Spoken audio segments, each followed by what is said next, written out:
Cork City Jail opened in 1824, purpose-built as a prison, and used as a prison until 1923, the end of the Civil War.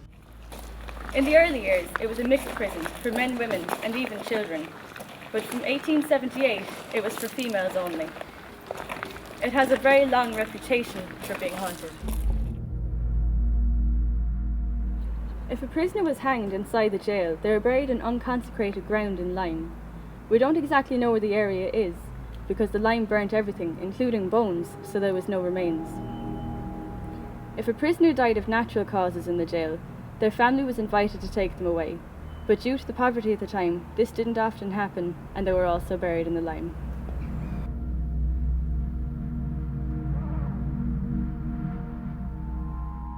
You have to remember that for a lot of people, their life physically was better in the Cork City Jail than outside, because in the jail they had shelter, they had a certain amount of heat, even if it was body heat from overcrowded cells. They had regular food, and they also had access to a jail doctor. Whereas outside, a lot of people would actually have lived on the side of the road. If they lived in housing, it might have been a whole family in what would now be a bedroom and another family in the bedroom beside them.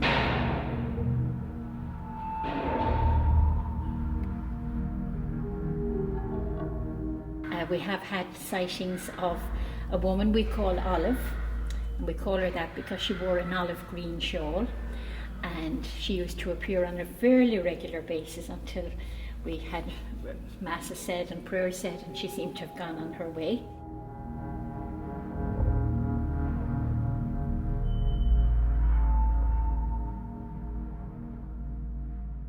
What has been seen has been female. What has been heard, sometimes voices would be heard and they would be male.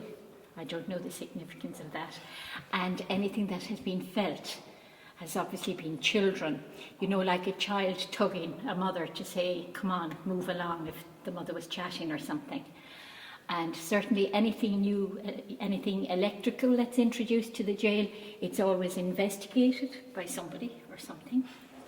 And for instance, when we first opened our sound tours, the product we give to visitors, they would be put into rechargers overnight, but in the morning we'd find them out. Some of them, maybe half a dozen, had been taken out overnight. When a place is haunted, it might be by different means or methods.